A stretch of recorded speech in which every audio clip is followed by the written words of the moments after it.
Hi mga kasilip! Welcome to my channel.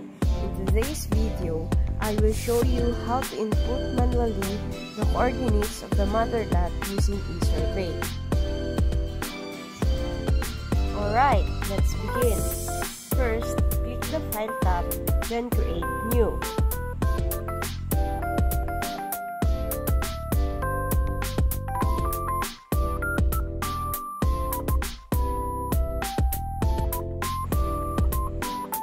Input the details in dialog box, the survey information.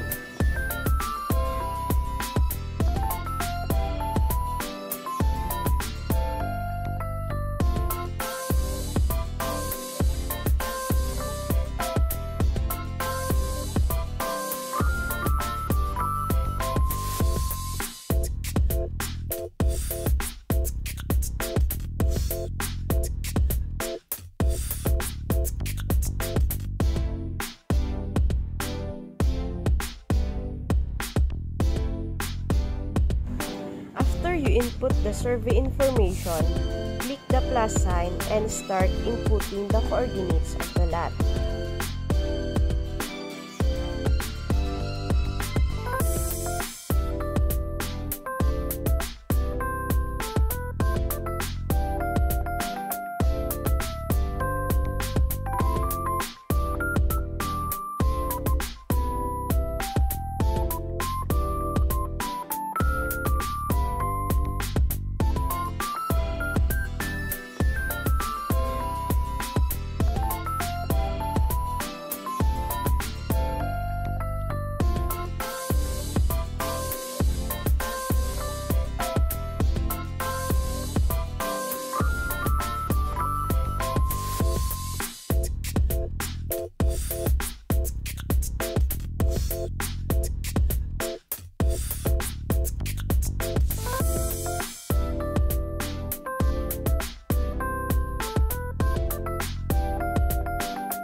Alright, it's all done.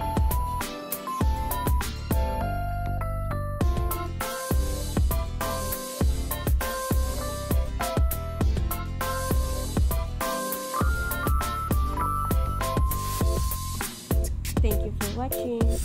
Please like and subscribe to my channel. Bye-bye!